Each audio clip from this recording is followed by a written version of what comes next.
has already been answered.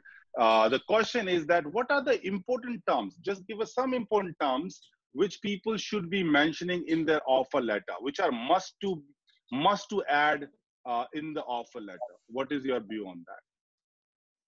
Yes. Good morning to all the participants.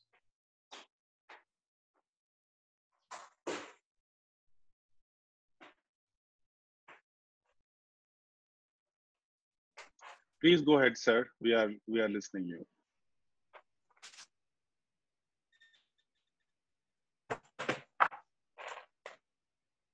Sir, you are on mute.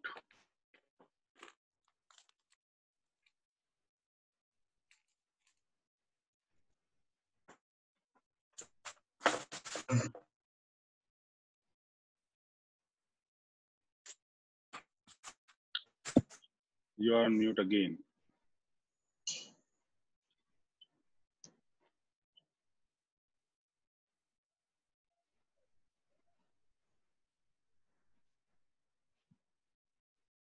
Yeah, you are on mute now.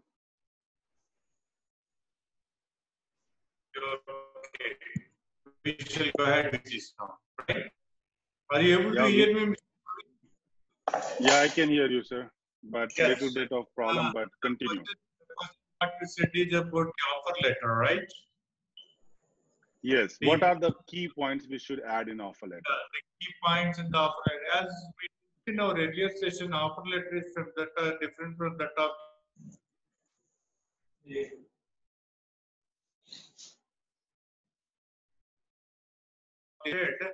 and subject to so terms and conditions in respect of the date of joining, compensation, benefits, pay package, and as well as probation, confirmation, so on and so forth.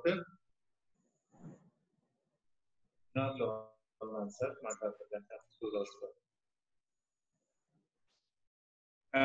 I'm sorry. I'm sorry. And in respect of probation, confirmation, education, and as well as performance, appraisals, bonus, various aspects that service conditions as well as leaves and code of conduct, discipline rules, and communication, address for communication, and what is the valid communication according to terms and conditions of appointment, what is the bench employment, what is the project employment, what are the perks and benefits that are being payable during the bench when the employee is on the bench and when he is on the project, so on and so forth. These are all the terms and conditions. And that part last time also we discussed about the appointment letter, bonds and agreements also. We did discuss about it. The bonds and agreement also, and we discussed that the essential points of the agreements and other things is there should be two parties, there should be an offer, there should be an acceptance. Only when acceptance is communicated, it constitutes a contract, and the mere offer itself is not a contract, and it should be the obligations and terms and conditions that are imposed in the agreements, bonds, or appointment letters should not be unilateral. It should be bilateral. It should be mutual and reciprocal. Even in the appointment letter, the employee should convey his acceptance, abiding by the terms and conditions. Another thing is that we will be generally mentioning in the appointment letter that he will be governed by the handbook, HR policy manual, but we must supply a copy to that through intramail, a soft copy, or a hard copy or whatever it is, and he should communicate his acceptance that he has gone through these spoken rules and he shall abide by that. These are some of the conditions, and especially in the agreements when you enter on behalf of the company, I find many people do enter into the agreements simply saying so-and-so company represented by its vice president, general manager, director, HR, so on and so forth. But they must have an authority to represent the company.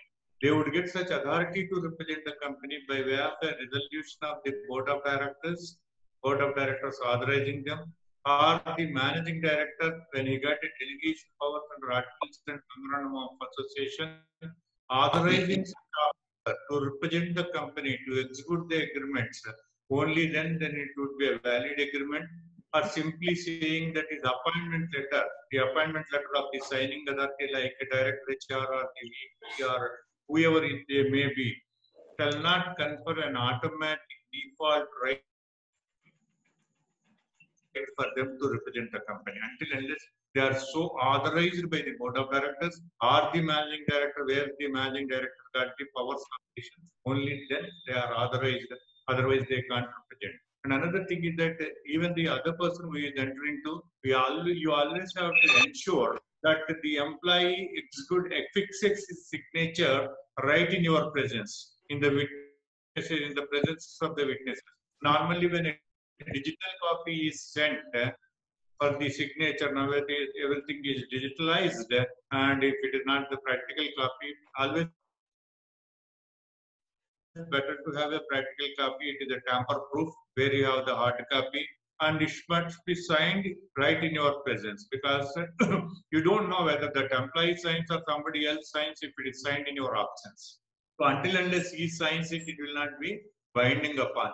Even if it is a digital signature, after receiving the digitally signed document, you have to seek once again a confirmation that to confirm him that it is he who personally signed after going through the signature, so that you don't expect any disputes from such person tomorrow.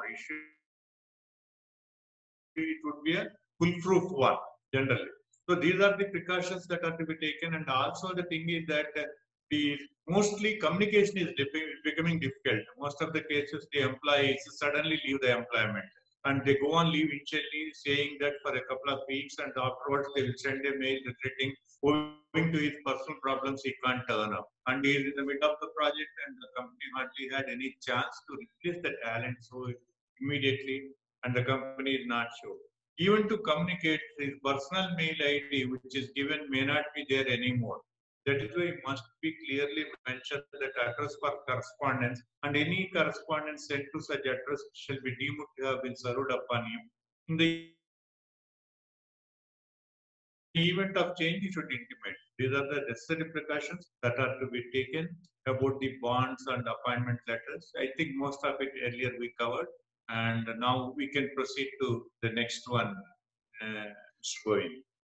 Sir, unfortunately, we are not able to see you, and your voice is also not very clear.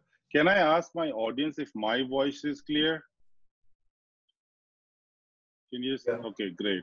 Yes, sir. Sir, can we just make sure that you are not able to see me? Audience are not able to see me? Yes, sir. we are not able to see you. Are you able Maybe, to sir. see me now? No, sir. No, sir.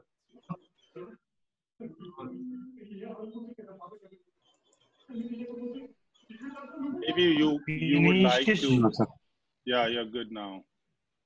We Yes, can sir. see you Now, yes. No, it's okay.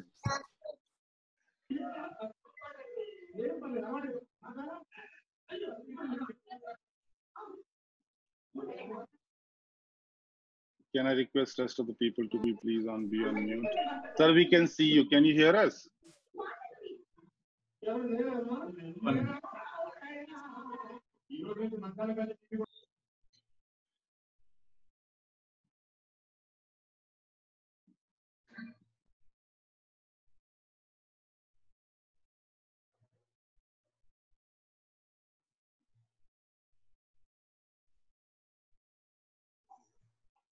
Yeah, now we can see you.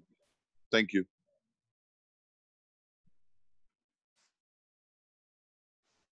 Yes, sir.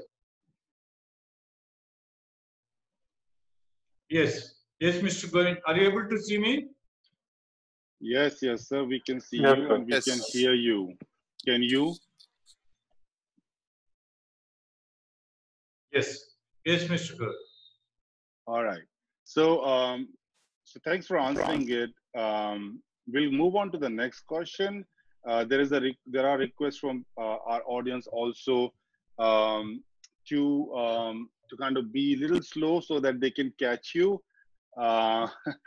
And second question for you is that if there is a termination during the provision period, is it that the employer need to still prove the non-performance during the provision period if termination is because of performance? Yes, a valid question, Mr. Govind, that normally whenever in an appointment letter we putting certain period at the probation, maybe 6 months or 1 year as per the convenience of the organization, which is, are you able to hear me? Are you able to hear me? Yes. Yeah, we can. Yeah. The communication and other things during the period of the probation, during the period of the probation, there is no need to prove the non-performance because there are a number of judgments by the Supreme Court and various High Court. In the while on probation, if the performance of the employee is not up to the mark or to the satisfaction of the employer, there can be a termination simpliciter. Directly, the employee can be terminated. There is no need to go with the regular disciplinary procedure to prove the non-performance. All right, great. Thanks a lot. I think we can only take 2 questions from the last webinar. So what we will do is we will now move on to the next one, like the webinar which we have today. And we're going to talk a little bit about the legal aspects of compensation, benefits, and fixation of pay and allowances. So, sorry guys. What we're going to do today is we're going to start with a question from all of you. So I would request all our audience, look at the chat box. In the chat box, I am sharing a simple question with you. You can click on the link. You can see a website called www.menti.com. So please go to this website. You can use your mobile phone. You can use your laptop, and then it will ask for a code, and I would request you to please put that code. You will see a question up there, so I would request all of you to start answering that question. Let me know if you face any problem or if you are able to go through it quickly. Mr. Govind? Yes, sir. Mr. Govind? Hello, my video is also working? Yes, it is working, sir. Are you able to see me? Right. Yeah. Now, shall we wait for their questions to? Yes, I go ahead with that. No. I think we should wait. I see that people have started answering the questions already. Looks like a fun. So please go and just answer the question, and then we will move on to you, sir. So you have to wait for a while. Okay.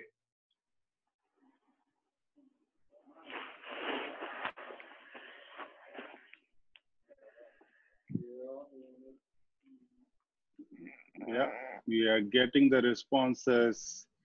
So, sir, what we can do is I can just quickly show everybody that what is the answer they have given and what was the question we have asked. So I'm sharing my screen and I'm presenting it to all of you. And you can see that the graph is increasing and decreasing based on all of you who are giving the input.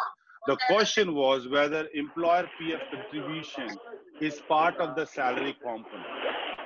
64 people or 65 now feel that it is. 21 feel it is not a part of the salary component, and 1% doesn't know whether it is so or not.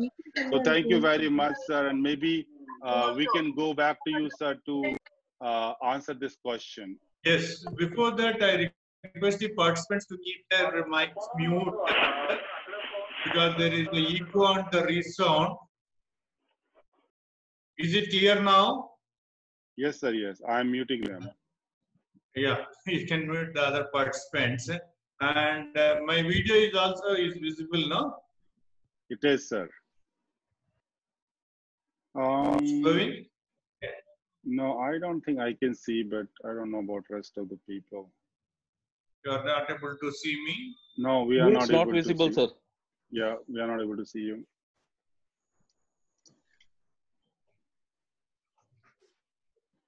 We are able to see you, Govinji, not Mr. Radhakrishna Murthy garu. Huh? Now we can see We are you, not sir. Now you are able to see me? No, sir. Yes. I can Not see. able to. Now we can see you, sir. You are able to see me now? Yes, sir. We can see you now. Yes, sir. Yes, sir. Please go ahead. Yeah. So basically, one of the things which we wanted to know is that what are the components of the salary? But before that, if you would like to give answer to what the question we have asked, what is the answer? The in your question is opinion? that whether the PF is part of the salary or not, right? Hello? Yes. Yes. Whether the PF is part of the salary or not is the question. No, whether the employer part of the PF is part of the salary component. No. Yeah. Now my video is clear to you, sir? Some problem. Yes, sir. We can see you. You are able to see me? Yes, yes. Okay, Mr. Govind. Shall we proceed? Yes, please go ahead, sir. I'm sorry for the inconvenience, some technical slack.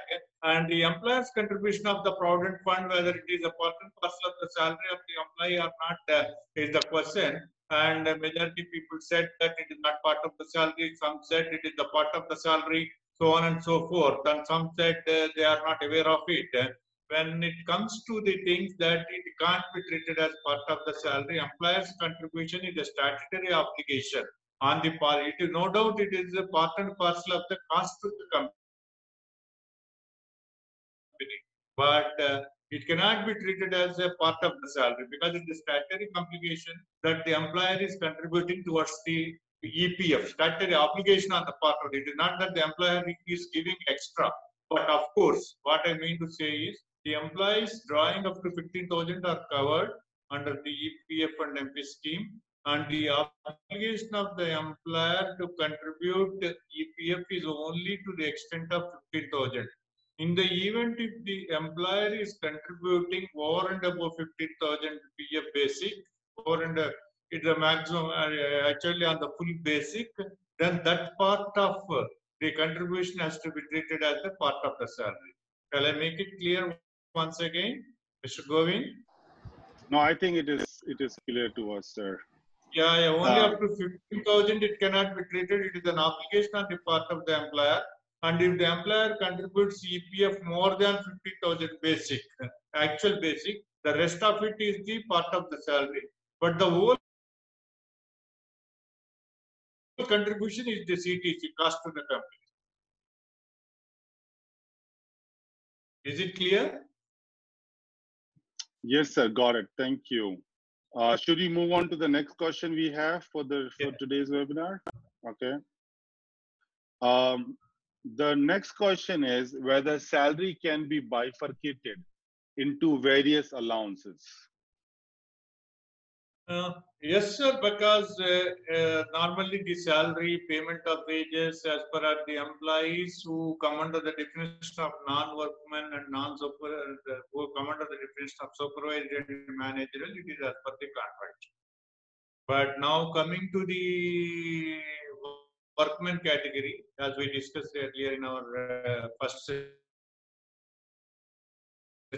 and it is governed under the Payment of Wages Act. The other thing is that the new wage code is going to come in that everyone is covered, right? From the workman to the general manager to the vice president, everybody is covered. Now coming to the bifurcation of salary into various allowances and all, none of the provisions of any of the labor laws, legally speaking, does say that it has to be paid in the form of allowances. All that it speaks is only the wages. Only certain of the labor laws, that is ESI and the EPF, gratuity, bonus, they discuss about the basic. And what are the other components other than the basic? They don't discuss about it. What should be the allowances under? These are all allowances, according to me, are evolved. Only saying that when it comes to the managerial category, because earlier the perks, earlier the allowances, some of the allowances were exempted from the income tax. Now I think only the HRA is exempted certain extent for the income tax. Rest all tax and allowances are now taxable.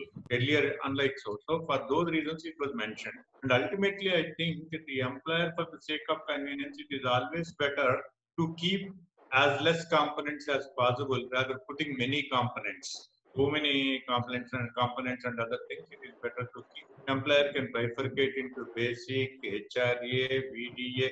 Basically, I suggest is that variable dearness allowance and dearness allowance, when the employer is paying more than the minimum wages, there is no obligation on the part of the employer to pay variable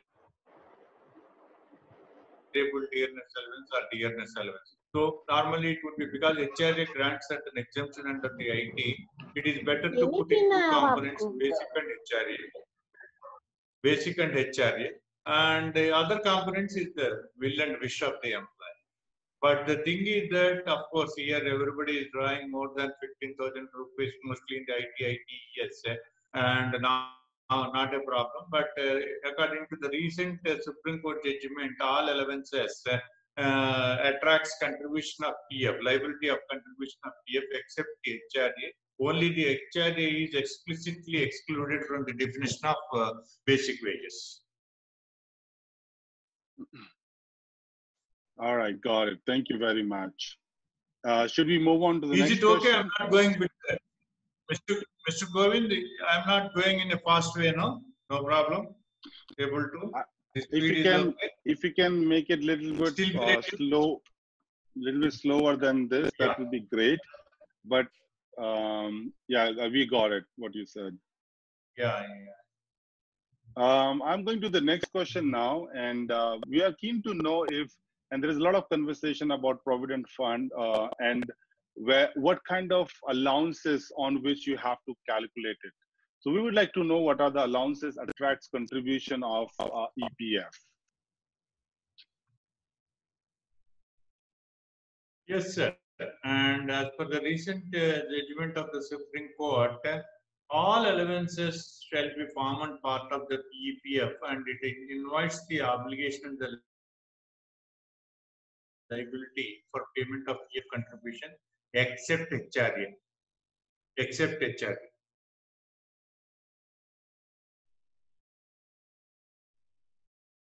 Going? Yeah, got it. Are you there? Yes. You are not able to see me in the video? Your video is frozen, that's fine, but we can hear you properly. So I think we should.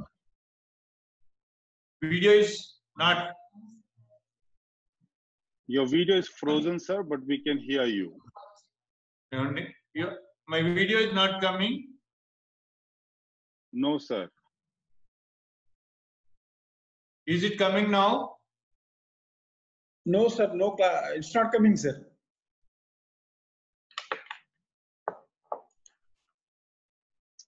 All right, sir. Meanwhile, you're working on it. What we can do is, as we have to move on. Now, 1 minute. Are you able to see now? Yes, we can see now, you now. Now, okay, sir. Now, okay. It's okay now? Yeah. Okay. All right. But some participants is okay. For some participants, we are not able to see, sir. So are not able to see. Yeah. Now we are good, sir. So we'll go ahead because we have limited time. So Yeah. we'll go ahead and we can see you, we can hear you. So that's fine. Let me go to the next phase of this conversation. Again, as we have to move on a minimum wages area. So what I will do is I will again put a question in front of people, and then let's see what they say. And then after that, we can get your opinion on that. You can see that I have already posted. Give me a sec, guys. You can go back to the Menti meter, and this is the code you have to use.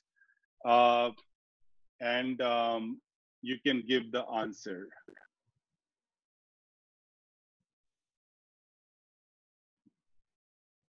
So I have already provided the code. You can go to the menti.com again. I'm sharing the link, and you can add this code. there.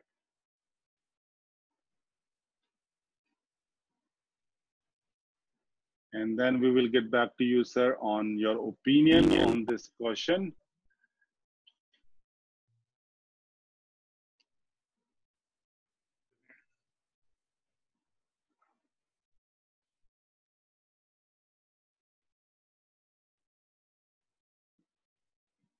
And what I can do is I can show my screen and you can look at the answers people are giving here on this. The question is whether salary can be less than minimum wages. And there are majority of the people who feel that it should not be. But there are a couple of people who don't know or they think it can be. So with that, sir, as you have seen what people think, so I'll move on to you and ask this question to you. Can salary be less than the minimum wages? No, under no circumstances the salary be less than the minimum wages. And the Supreme Court clearly said that the employer who can't afford to pay the minimum wages can't be in the business. Got it. Thank you. It cannot be less than the minimum wage under no circumstances. And there is a question which I see that many people are asking is basically, can we bifurcate basic plus BDA, which is a minimum wage as per the law? And there is a similar question, I believe, that people were asked earlier is that what are the allowances which are considered as a part of the minimum wages? So if you can answer both the question together. Yeah. As per the Section 2H of the Minimum Wages Act, basic is part and parcel of the minimum wage. Variable dearness allowance and dearness allowance is part and parcel of the minimum wage. HRA is part and parcel of the minimum wages, and other allowances doesn't form part of the minimum wages. So where the employer is paying exact minimum wages, it is better to put as basic and HRA and as well as VDA as has been prescribed by the respective governments from time to time, and that has to be once in 6 months or once in 3 months as per the All India Consumer Price Index or the local price index CPA points that has to be enhanced. So other allowances doesn't form part of the minimum. There is a question on the Provident Fund as well. So I would like to take it quickly. It says that how do we treat Provident Fund for people who are from other countries? Maybe expats. Expats. They mean to say that expats on the full salary, the Provident Fund is to be paid, unlike for the Indians. That's what. Except for those countries which are having a treaty with India in respect of the welfare schemes and other things, where such things are covered. For all other countries, there is a list that has been prescribed and that need to be looked into. Otherwise, it is on the full pay that the Provident Fund has to be contributed for the expats, not on the basic. Great. And there is a very similar question. I'm sure you might have answered it, but let me ask it quickly and you give me yes or no answer. Can minimum wages be split into various allowances? Yes, I have answered already, and it can be the basic and HRA only. The other allowances which are being paid attached to a particular mode or attached to a particular scheme or to defray the special expenses or the traveling expenses doesn't TA or so on and so forth is not part of the minimum wage. Only the basic, DA, HRA are the part of the minimum wage. Thank you very much, sir. There's a question from Ishan. He says, from when new wage code will be implemented? Yeah, actually, the final notification also has come and it is Gazette publication is over. Only the government and recently they have also framed the rules for the new wage code, and it is the draft rules that are published and objections are invited over the draft rules. Once objections are invited and after considering the objections from the draft rules, they will make the final rules, then publish it in the Gazette. And after the rules are also finalized, and once now the act is finalized, both put together, they will give a notification in respect of date of implementation. The central government has to give a notification. The legislative process is completed. Only thing is that the executive process of issuing a notification is left from what date the act would be made applicable in respect of the act. And in respect of the rules, till the legislative process is on, the draft rules are published and objections are invited from the employers against the draft rules. Once those are all finalized, I hope the government would issue a common notification in respect of the date of implementation for both the act and the rules. Thank you, sir. And I know that there's another question which is interesting. So maybe if we can briefly touch upon that. It says, is PF mandatory? And this is a question from Jagan. Is PF mandatory to employees who has basic above 15,000? Not, sir. Up to 15,000, it is mandatory. And if the employee's basic is over and above 15,000 rupees, the obligation of the employer is confined and sealed and freezed only to 15,000. Over and above 15,000, if the basic is, say, for example, 20, 25,000 or 30,000, there is no such obligation. The employer can voluntarily contribute it. And even after starting contributing also, as and when the employer wants, he can recall it. And he can confine his liability only to 15K. Great. There is another interesting question that an employee who joined an organization was not part of the PF, but after a few years, the employee came up with the request to be part of the PF. Is it possible? If so, what should be done? No, it is only the option on things. Suppose the employee who is below, whose basic is below 15,000, there is no option. It is mandatory, no choice at all. Absolutely, it is mandatory. Employer must implement it even if the employer don't want. Suppose by the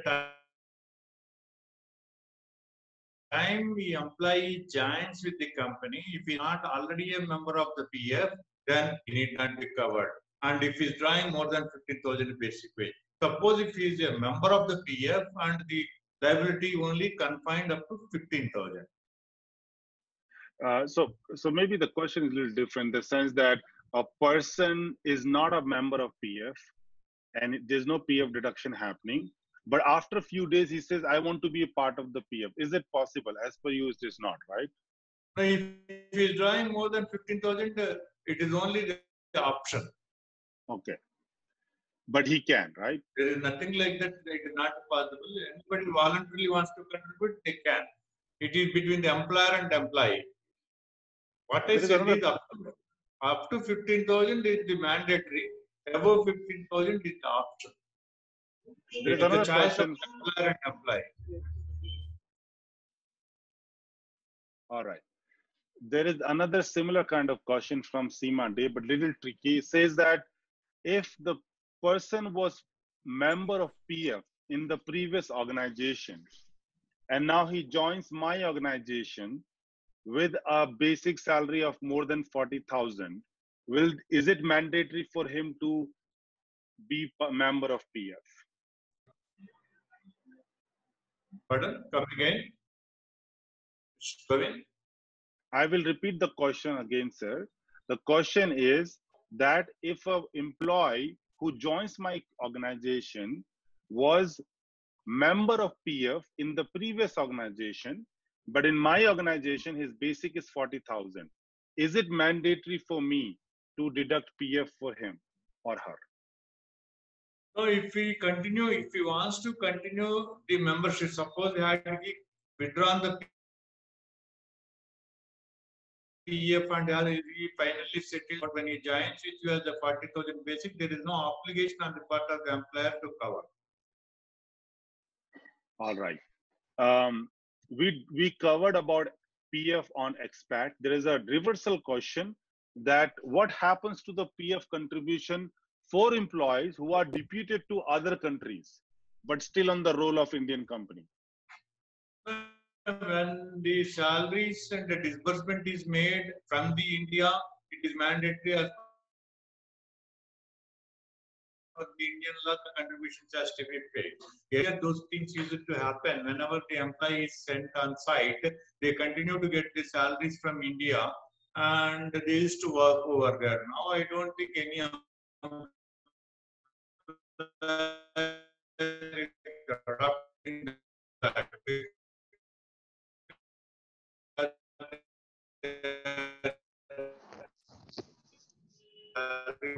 When it's salary, and then the law of the land applies here. It's a PF that is applicable to all other employees also apply to them. Yeah, so we lost you a little bit in the while, but what I understand from you is that if the person is working in other country, but he's in the role of the Indian country, the law of Indian company will apply, and he has to be part of the PF. Is that correct, sir? Yes, yes, you are right. All right, thank you. And there is another question on the minimum wage, and I think this question can be applied to other cases also. This question is from Raghavendra K, and he's asking, if we are giving the minimum wage, should we calculate on 26 days or 30 days? And I think this is the question which I've heard multiple times. 26 days. All right, great. Thank you very much. That's a straight away answer. All right, so I'll take a pause from the questions for a while. Audience, please keep posting your questions. This is really great. It clears the concept better for everybody. But we will move on to our primary questions and answers now. We will get back to the questions answer one more time. So I'm moving on to next round of questions for you, sir. Would you like to give some sort of insight on what are the components of compensation and what are the meaning of those compensations? For example, maybe we can start with basic and then HRA and conveyance, travel allowance, all those things. If you want to take us through one by one, that will be great. Components of the compensation. Yes. The components is purely the basic, and HRA should be the mandatory. HRA grants certain exemption under the IT Act, and the basic wage will be always be there. And the travel allowance is different from that of the conveyance allowance, and the conveyance allowance is the one which is being paid for the employee residence back to the from residence to the office and back to the residence. Travel allowance is that when the employee goes on tour, then what would be the TA and other things, and what are the TA and other things that will be there? That will be the TA DA rules that will be there. And another thing is that, and mostly when they are working out and giving the offer letters or appointment letters, they mention in the annex the total compensation package, where they say that the gratuity, they show it as the compensation package. But the thing is that they don't simply put it gratuity and a certain amount they put it and they add it to the compensation package. But they will have to put a clause in that compensation package that the gratuity is subject to completion of 5 years of service as per the provisions of the gratuity. If they don't put it, the gratuity under the head of the gratuity, whatever the amount that is put in the letter, the compensation package, whether he completes 5 years or not, he is entitled, because you are calling that certain amount as a gratuity. If you are calling that gratuity as a statutory gratuity payable under the Payment of Gratuity Act, in the compensation package, it has to be clearly mentioned this gratuity part shall be paid subject to completion of minimum service as per the Gratuity Act. That is one aspect. And certain employees also put bonus in the compensation package. They put it in the monthly package. Monthly, they will be calculating for the 1 year and divided by into the 12 and monthly amount that comes. And until unless you pay, say that, simply leave it there. Put counting as a bonus. That will be treated as a separate and it shall not be counted as a bonus as per the provisions of Payment of Bonus Act. And one has to remember that the bonus is payable for the consecutive year. This year, whatever may be the financial results after finalization of the accounts, then they will compute the set on, set off, allocable surplus, then arrive at the payment of bonus. So they cannot predict that this would be the bonus. The bonus percentage also may vary depending on the profitability of the company. It can be anything from 8.33 to 20%. And when the employers put it a fixed bonus without they being putting any clause in the compensation package, bonus as per the provisions of the State Payment of Bonus Act. Otherwise, that will be treated as a separate bonus. The obligation will be still be there on the employer to pay again separately for the bonus as initiated under the Payment of Bonus Act. That is so one has to be careful when working out the compensation package and giving the letter and to the employees in respect of the compensation package. And another thing is that there will be certain incentives, performance incentive, performance bonus, so on and so forth. There will be certain incentives also there. These incentives normally, Mr. Govind, we will have a separate this thing about the incentives. Mr. Govind? Yes, sir. But you can touch upon a little bit about it so that if you don't have time, you at least covered it. Yes. And in the compensation package, the employer also got a right because at any given point of time, work or no work, whether the employee is on the project or on the bench, minimum wage payment of minimum wage should be the mandatory. It is compulsory, and it should not be less than the minimum wage at any point of time under any circumstances. Second thing is coming to that, normally the employer can negotiate for a different package with the employee when he's put on bench, when he is put on project. This is also permissible as long as the agreement and the offer and the appointment letter with the employee agrees that when he's on the bench, his package will be so much. When he is on the project, his package will be so much.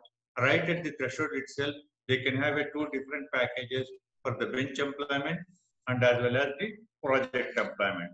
That is one aspect. The other aspect is that incentive part, incentive or performance bonus. Normally for the current year performance, this will be payment of bonus, incentive, performance is bonus is paid in the succeeding year, in the subsequent year, in the succeeding year that is paid. And there are several questions on that, who is entitled, who is not entitled, whether this performance bonus can be treated as part of the statutory bonus. Pardon? Going some disturbance? Yeah, I have muted them, sir. And I would request my participant to please keep themselves on mute. I don't know what is the need of unmuting yourself. I don't see any need of unmuting. Please keep yourself on mute. This disturbs the whole conversation. Sir, go ahead and you can continue. We are muting people from the back. Yes, sir. And this performance bonus, whether it can be treated as part of the bonus payable under the Bonus Act or not. No, it can't. That is a separate bonus. A statutory bonus is a separate bonus. Whether you call it in the name of the incentive or a bonus, whatever. Another thing is that there are certain employers who deny the payment of performance bonus and performance incentive to the employees. When it is finally being paid, they think that as on the date of payment of this performance bonus or incentive, whatever it is, they are not on the rolls of the company, they are not entitled. But the compensation package, what you offer in writing, doesn't say anything. It only, they put it performance bonus or performance incentive and they leave it. And if at all the intention of the employer is that he wants to pay the performance bonus or performance incentive only to those employees who are entitled for this incentive or the bonus, who continue to be on the rolls, and as on the date of payment of this performance bonus, they should be on the rolls only, then they are entitled. If they are not on the rolls, they are not entitled. That has to be clearly mentioned in the compensation package itself. Just being a silent and putting in an ambiguous and a vague manner performance bonus, and they are entitled even if they are not on the rolls of the company until and unless is specifically mentioned in the compensation package letter that this bonus is payable only when if you continue to be on the rolls of the company, which is being paid in the succeeding year in such and such months. So that has to be there. Another question that comes is whether, because normally the incentive and the bonus is paid for the employee for the period performed, how can he deprived and such incentive be denied just because he is not on the rolls of the company as on the date of payment and he left the employment for better work? Is it justified? That also need to be looked into. The concept of performance incentive normally is being paid if compensation package, salary, whatever is the grade, and the general increments are also being given as a special motivation to motivate the employee. This performance incentive is offered, performance bonus is offered. The concept is that this is being paid not only for the past performance, for the previous year's performance, and also hoping that the employee would continue to show the same performance and continue with the organization for the subsequent year. It is a motivation, it is a recognition and award for the past performance and a motivation for the future performance. That has to be, it has to be looked like that. The performance bonus has to be, should not be looked only a reward for the past performance. It should be looked as a motivation aspect for the coming year. This is what about the performance. It's going. You can ask the participant if they have any questions about this performance incentive for better clarity. Sir, yes, there are already many questions here, so I'm taking it forward from here. So thank you very much. And let me just try to take some questions from the basic, gratuity, bonus, and then also we will next move on a little bit more on detail on performance incentive as well. Is it okay if I start with some questions, sir? Yeah. Whether the person is entitled for, if he is terminated, he is entitled for the bonus and it has to be paid along with the final settlement. We will come to that, sir. But there are some questions which people have asked over the chat. Are you comfortable taking those questions right now or later? We can take, but I will be a bit fast, and if participants are feeling convenient to follow me, it is okay. I will be able to cover one other. I am purposefully going a bit slow. I think that makes, and it is going really great. So thank you very much for working on the speed. The first question is from Shanka, and the question is, what is the minimum percentage to be maintained for basic component? Do you have any suggestions there? There is no law which says even the EPF, when normally basic is looked into the gratuity, EPF, these are the basic things that are the bonus also. Basic is, but every law says it has to be contributed on the basic, but doesn't say how much percentage of the total salary should be basic. Now the new wage code envisages that.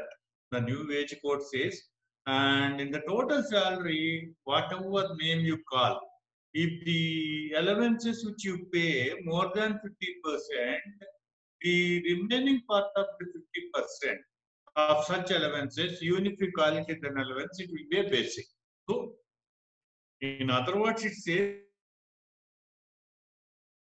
that it should be minimum of 50%. That if the allowances amount being paid to the employee crosses more than 50%, then it will be treated as the residual part of the 50%, over and above 50%. The allowances amount shall be treated as basic. As of today, in the present law which stands as on today, there is nothing that how much percentage of the total salary should be the basic.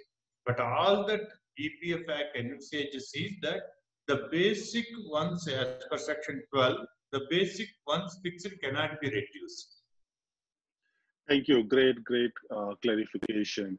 There is a question on, again, little bit of expat, I believe. It says, I don't know how comfortable you are with that. It says, do we hire a person as employee who has a work visa but no PAN? I'm sure he's not an employee of India, so no PAN. What is that? I couldn't get the question first. Basically, an expat who has work visa in India, but that person do not have a PAN. So question is whether PAN is needed, PAN number is needed for a foreigner to come and work in India. Yeah. And when he, whatever earnings he makes in India, he has to pay tax in India, and it is the duty of the employer to deduct the TDS and give Form 16 and deposit it. Until unless there is a PAN, they can't do so. Great, thanks. There's a question from Vacket, and it is one of If the the salary is being paid at India. Yeah, okay. There's a question from Banket, and he says gratuity is applicable after an employee completes 4 years to 40 days or after completion of 5 years. This is the question. Yeah. Which one is true? Yes, this Madras High Court categorically said that the employee who puts the continuous service is defined as 240 days. In a year, the continuous service is defined as a 240 days. Suppose in the event if the employee completes 4 full years of service, in his 5th year of service, if he completes 240 days, that should be treated and deemed as completion of 5 years, and such event the employee is entitled for payment of gratuity. Thank you. Quick question, is PF applicable to daily wages? Yeah. Whoever is drawing, whosoever basic wage is less than 15,000, it is applicable to each and every person, whether he is a daily wage employee or a regular employee, contract employee or permanent, or for 2 hours. If an employee is engaged for 2 hours for doing some work, maintenance work, he is also, when such payment is made as the wage, any payment that is made under the head of wage attracts the liability. Great, thank you. There's a question from Radha Krishna, and he says, what is the key difference between EPFO and PF trust maintained by employer? In the EPFO, the department maintains everything in respect of contributions and payments and bonuses and release of payments and the settlements and so on and so forth under the supervision and monitoring of the department. Normally the EPFO, that is the department. When it comes to the trust, the contributions are with the trust, not with the department, and it is the supervision and the monitoring power is vested with the department. In the event if there is any abuse by the trust members or trustees in respect of maintenance of these funds, the department can take action and cancel the trust any. Thank you.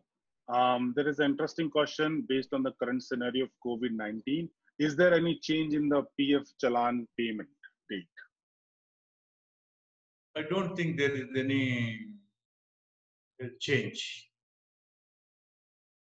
Great, thank you. So we will move back to our normal process, and we will take other questions. I see so many other questions out there. We will take it if we find some more time. One of my colleagues will paste the attendance link on the chat box. Now it's working. So you guys are requested to please click on that, and then you can apply for your attendance for today for our for the certification, participation certification purpose. There is already attendance link on the chat box. Other than that, let's move on to the last question for our audience. So I will give some time to people to mark their attendance. And then maybe I can use this time to quickly ask some question from you, sir. Is PF applicable for freelancer? Question from Geetika.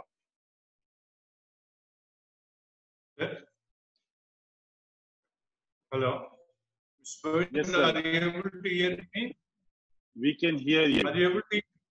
Yeah, even visible, no? Yes. Freelancers. And it all depends on the nature of engagement of the freelancer.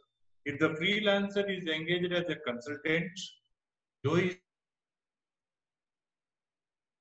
is not coming and working and sitting, and if we give him a project, and if he is engaged on the project to project basis, not on a monthly salary, a lump sum amount for the project, then he is not.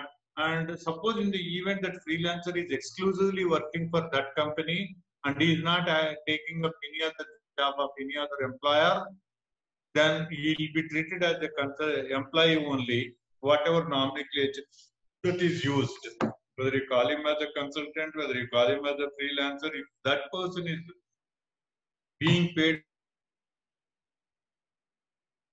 monthly without relating to the work, in that event, he should be treated as an employee and it attracts a PF contribution. If he is drawing less than 15,000, like if you pay it in the form of the basic and other things. If that is not so, if you are paying on a project basis to a freelancer for a particular project, a lump sum amount, then the contract should be clear between the company and the freelancer that it is one-to-one contract, not employer and employee contract.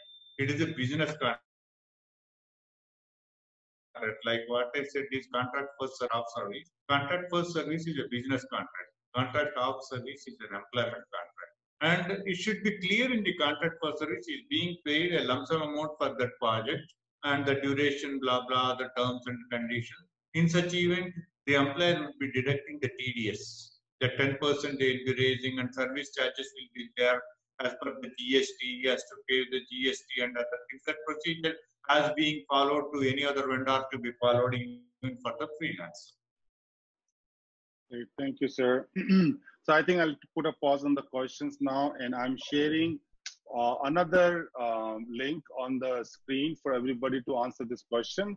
And this is on performance bonus and incentive. So you can go to this link, again, go to menti.com, use this code and give the answer. And then we will get back to you, sir, on getting your opinion on the question.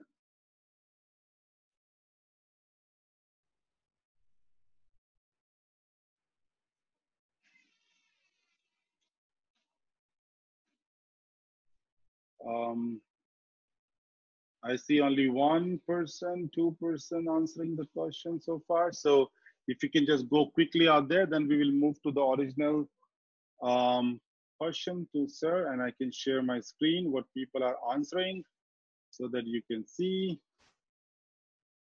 The question is, do you think employee is eligible for performance bonus oblique incentive if employee is not on the rolls on the day of the payout? This is the question to everybody, and looks like there is a like kind of divided opinion among people. Almost equal number of people feel that it is the employee is eligible, and equal number of people feel that it is employee is not. So I think that's a great question for getting the opinion from you, sir, because looks like there's a divided opinion out there. What do you think is the answer? What is the question? The question is that if the employee is eligible for the bonus, performance bonus and incentive, if the employee is not on the rolls of the company on the day of the payout. Yes, that we think. Now, is it visible? Yes, Mr. Govin, am I visible to you? You. Okay. Yes. Yeah, we can hear you, sir. You are able to hear, and my video also you are able to watch? The video is frozen, but I think we should go ahead because we can hear you properly. Okay. Right. the basic the thing is that the performance bonus, whether he is entitled if he is not on the rolls of the company, right? Let me ask you again, sir. The question is that if whether the employee is eligible for performance incentive and performance bonus, if the person is not on the rolls of the company on the day of the payout. Yes, that is already discussed and I did clarify it. Suppose until unless in the compensation package letter that is given to the employee, it is specifically mentioned. Simply, if the employer puts performance incentive or bonus and leaves it there, he is entitled even if he is not on the rolls as on the date of disbursement of payment of performance bonus or incentive. Suppose if the intention of the employee is such that the employee would be entitled for the performance bonus only when he continues to be on the rolls as on the date of disbursement, he has to specifically and unambiguously has to put that clause in the compensation package letter that the performance bonus so mentioned shall be paid to the employee only when he continues to be on rolls as on the date of disbursement. If nothing is said, that is silent, and simply the word performance bonus is said and amount is mentioned as against the performance bonus, then he is entitled even if he leaves the employment, is not on the rules of the company as on the date of disbursement. Thank you very much. Yeah, and can you just do a quick check on your audio and video one more time, sir? Because we are having difficulty in listening and your video. So can we do a little bit quick check on there? Because we want to go and move on an interesting topic on bonds and agreement now.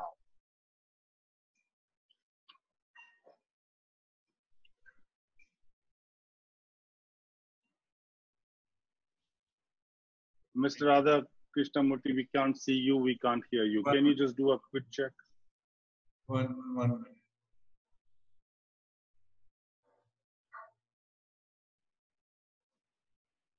Are you able to see me? Yes, we can see you and we can hear you now. Okay.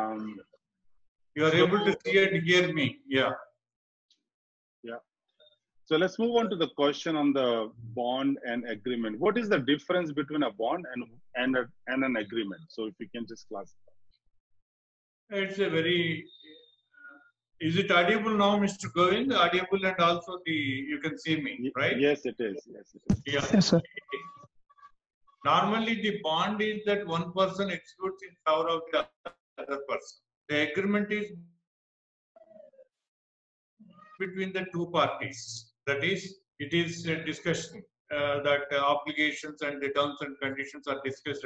Bond is that a person giving to the other person, I do this, I do that, and it is some kind of a declaration sort of thing. Another thing is that mostly people are under the concept that an employment contract has to be, there should be a stamp paper, there should be an agreement, and only then it is binding and valid. What all the terms and conditions the employer wants to put, he can put all those terms and conditions even in the appointment letter. And what is the contract? Contract is that offer and acceptance constitutes contract. Even in the appointment letter, if all the terms and conditions are put, and if the employee gives consent, it should be clear. Normally, in the appointment letter, it is so mentioned that if the above terms and conditions are applicable, acceptable to you, you are required to affix your signature in token of acceptance of the terms and conditions and return a copy of the same. That is normally we put it. But in the appointment letter at the end, it has to be clearly mentioned that a column like I so and so, son of so and so, have gone through the terms and conditions of appointment letter, fully understood the same, unequivocally convey my acceptance to the same, and I shall abide by the same and affix his signature. That is enough. But all the terms and conditions, if you want to put it in the bond, like minimum service, payment of damages, and other things. But still, if you want to give a separate appointment letter and separate bond as regards the non-disclosure clauses, and in respect of the IPR, if the employee finds or something, the rights over such IPR goes in favor of the employer and all other things, it is to be there. That is the basic difference between an appointment letter, agreement, and bond. Awesome, thank you. Do you have some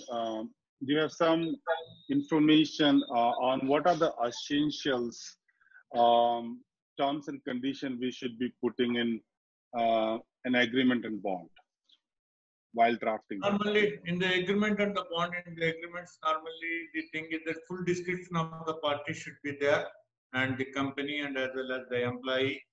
And there should be also, it should also be mentioned in one of the clauses of the agreements that this is the address for communication between the parties, and all notices, communication sent to such address shall be deemed to have been served. And who is competent to enter into the agreement also, the competent persons also has to be mentioned, whether the direct, when representing the company, individual himself is the competent. When the company is being represented, or if it is between two companies, say for example, vendor and the company, then the who is competent, a supporting document in support of the competency also has to be mentioned in the agreement. Say for example, so-and-so company represented by its director or represented by its vice president, it should not be left like that. We have been authorized by the company to represent it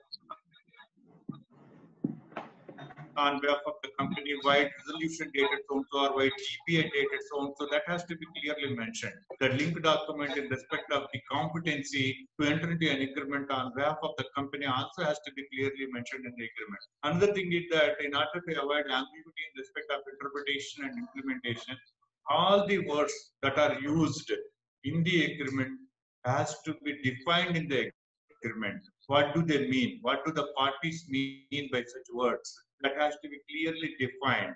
Each word that is used, because to restrict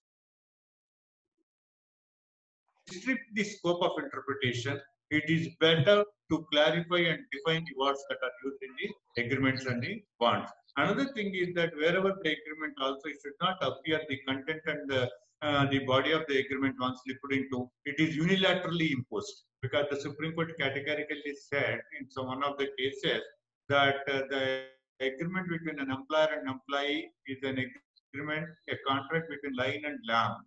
It is not a contract among the equal parties, it is a contract among unequal parties, because the employee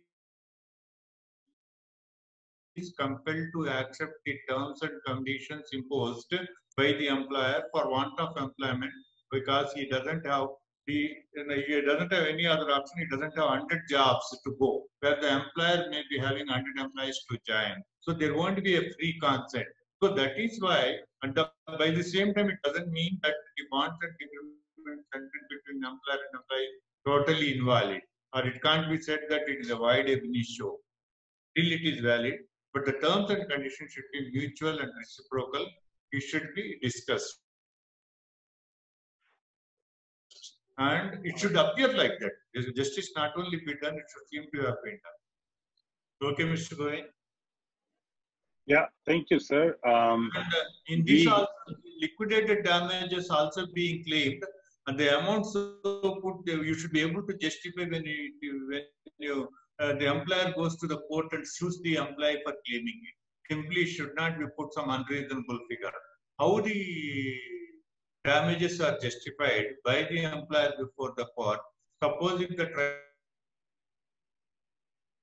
training is imparted, what is the cost of the training? And what is the equipment that is given to him? What is the rentals over such equipment? What is the space he is occupying?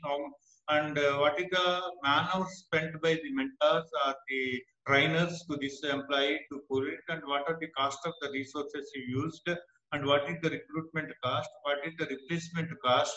All this to be damages to the company. Or if any loss suffered on account of leaving abruptly in between while the project is on, or sometimes the clients also blacklist the company, because if the project is the delivery schedule is not adhered to, these are all the things that can be incorporated.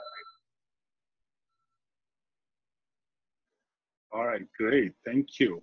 So as I said, we have 10 minutes left, so I can take this opportunity to ask a couple of questions, and let's see if we can have quick answers to those.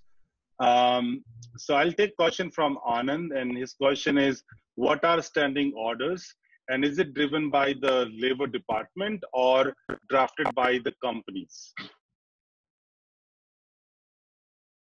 No, I couldn't get the question. What is that? What are the standing orders? Yeah, Labor Department doesn't stop any standing orders. Standing orders are the act. There is an act, Industrial Employment Standing Orders Act is there. So in that act, there are also model standing orders. And the employer, it differs from one state to the other state. In certain of the states, it will be more than 20 employees. If the employer employs, he has to go for certification of his own standing order. In certain states, it is more than 100. It all depends on the act of the local acts, the law applicable in that particular state and others so and so. So until these standing orders are certified, the model standing orders are applicable. Once if the employer submits a draft standing order, there is a procedure the Labor Department would call for the union leaders, serve a notice of the draft standing orders and a copy to the leaders, and they call for an objections. They hear both the parties and finally approve the standing orders. Certain clauses which are objection may be deleted, and which are there is no objection that may be. In the event of such a deletion of clauses by the certifying officer of the Labor Department, they can prefer an appeal before the Industry Tribunal or any other court which is nominated and constituted for the appeal purpose, challenging that he is not justified in deleting that clause. Where there is no union, normally the workmen are selected, are asked to choose 5 of the representatives who will represent in the standing orders meeting, and then after reading both of them, it is certified. This is a procedure for the standing order. Thank you, sir. And there is an interesting question from the current COVID situation. This is a question she asked. And the question is, in the current situation, many companies are deducting salary pay cuts. So there are salary pay cuts happening. How should that be reflected in salary slip?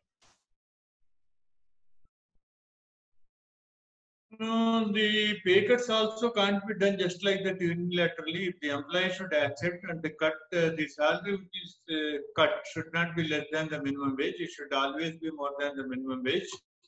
We have to ensure minimum wages. And if the employee also agrees for that cut by way of a mutual agreement, then it can be put it in the whatever the salary that is now being paid can be mentioned in the payslip. And you need not show his earlier salary was 50,000, now it is 25,000, show 50,000 again deduct 25,000 cut and show 25,000. That would be illegal. Suppose earlier you are paying 50,000 and you can explain to the employee in view of these circumstances, if the employee also accepts for the cut and the revised salary, you can say. Revision can be upwards, revision can be downwards. Revision not necessarily mean always high. Got it. Thank you. And I think that also answers Seema D's question. But let me ask you this. And she's saying that if there is a deduction of 30% in somebody's salary, is it mandatory to give the same basic as earlier, or we can also decrease the basic?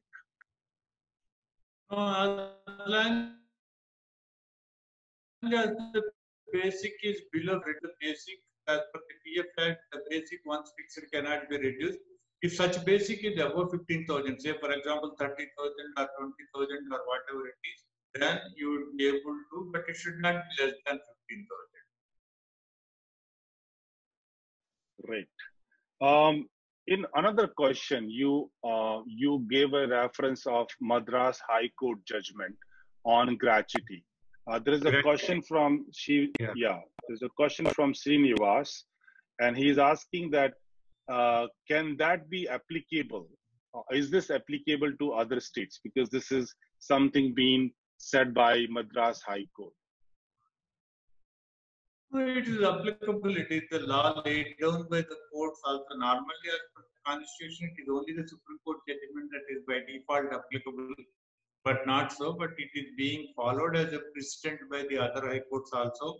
Another thing is one has to look into it in the case goes to the court.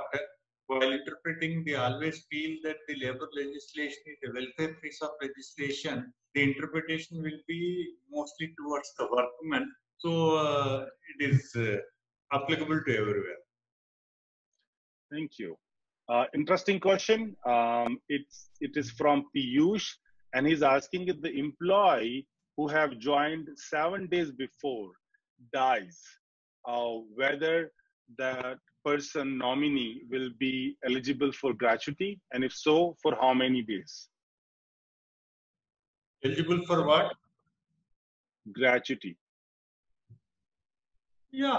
And even if it doesn't complete 5 years, in the event if the employee dies, he is entitled for the gratuity.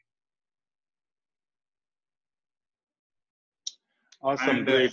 in the sense, his dependents would get it. Yeah. Perfect. I see many more questions, but I think we have taken many of them today. We are running very close to our closer of the meeting. We are just 4 minutes away from the closer. So thank you very much, sir, for answering all those questions very patiently and to the point.